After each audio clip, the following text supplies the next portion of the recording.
I hope it's not hot. You are? It's good.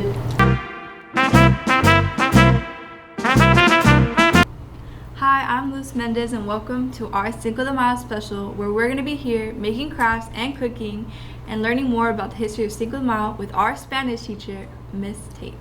Thank you, Liz. Thank you for the invitation. Yeah, so I think we should just start off. Today we are making this maraca craft that doesn't really take much besides your simple Easter egg from Easter, not that long ago, so having those handy, 2 plastic spoons, and not that much rice. And so it's very simple and short, so we should just get into it. You ready? Mm-hmm. So I learned a little bit about the basics of the history of Cinco de Mayo, and I know it's commonly confused with Mexico's Independence Day. Do you know anything about that? That's right. Yes, a little bit. Like I said, I don't want to go into all the details. But yes, usually in the U.S., the people mistake in this celebration with Independence Day, which is greater. It was a greater celebration in Mexico than just the Cinco de Mayo. It is true, but here is more festive, more joyful stuff than is in Mexico, the Cinco de Mayo. Mm-hmm. For us, just celebrate our heroes, the past, and that battle, and that's it. We don't have a big fiesta like around here. Yeah, and the battle you're talking about is the Battle of Puebla, right? Yes, that was Mr. I learned a little bit about that as well, and it was an unexpected victory for the Mexican army against the bigger, badder French.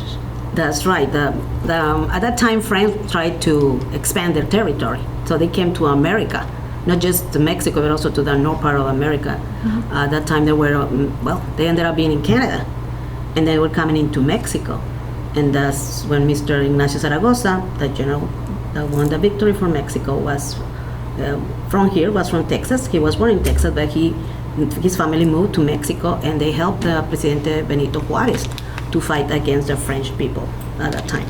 Yeah. Do you think the tradition just carried over since Mexico was part of Texas at the time? I believe Texas so. Is part of Mexico? Yes, I believe so. And also, like I said at the time, also the United States was struggling with the Civil War. So, and to my understanding, the Confederates make a deal with the French army. They said, hey, you can come and help us. You can join we can defeat the Union, and you can be in control also. So that was not a big good stuff to talk about it. And to my understanding, that's why also some of the United States people from here from America celebrate that, because Mexican defeated the Frenchmen, and they didn't come into the United States totally. Yeah. Remember, like I said, French were on the north, and also Frenchmen were on the south, and that was not good thing for America. Yeah. So you think that's possibly why it's celebrated mostly here in Texas? Oh, yes, too. And Mr. Zaragoza has relatives and friends from Texas because he was from here. So they joined the Mexican army and help them to defeat the Frenchmen at that time. Mm-hmm. And to me, it is part of that. Mr. Zaragoza and his friends from Texas, some of them died down in Mexico. They were considered heroes also here in Texas. Mm-hmm. And I will say, yes. That's how it comes all the way over. Because it's a good thing that's celebrated here as well as in Mexico. But I read that it was mostly celebrated here since the Mexicans kind of just see it as another battle they won. It's true. Yeah. It's true. But to my ancestors, they say, they used to celebrate that one. But now it is changing through the years. Yeah, and it's not ended up being as big as it is here in Texas. Like I said, here is more joyful, more fun, it's colorful. People dress up and everything, and it's so nice to have that kind of celebration. Yeah, here in town also we do like stands and stuff and like a little parade. Do you do anything for Cinco de Mayo? No, but not like that. But if people invite me, I will go and I will have fun. Yeah. My family doesn't really do much either, but we do cook out. We do like a little carne asada, eat some food, which is what we're gonna do. Just soon. relax, Just make some enjoy. food. Yes. This is a we just honor our heroes in different ways. Yeah, I think it's definitely a part of culture, just to like look back on. Yes, do that. We were Texas was part of Mexico at the time, so like that's why we carry on that one. Yeah. Well, I think we both look pretty finished. Are you done? Kind of. Let me see if this one stays together. Yeah. Yes. That was a good. I think that was perfect. So now Good. we're gonna make some quesadillas and talk a little bit more about our Mexican heritage. That will be nice. So we're gonna move to the. I have some salsa and some queso and some stuff. See, like that sounds there. good. Well, welcome back, and now we have all of our stuff laid out to make our quesadillas. But before we start, Miss Tate made this really good salsa. I haven't tasted it. I'm just gonna assume it's good. Yes. She used the colors of the Mexican flag with her red tomatoes, white onion, and green chili peppers. And she made this wonderful salsa that used all the colors of the flag, which I think was really good incorporation, just to set us on theme, you know? Thank you. So let's just start off. We're gonna start making our quesadillas. And so Miss Tate, what is your background with being in Mexico and stuff? I know you lived there for a few years. I was born in there. I was Yeah. born in Coahuila State, close to the border, by the way, Nueva Rosita, Coahuila.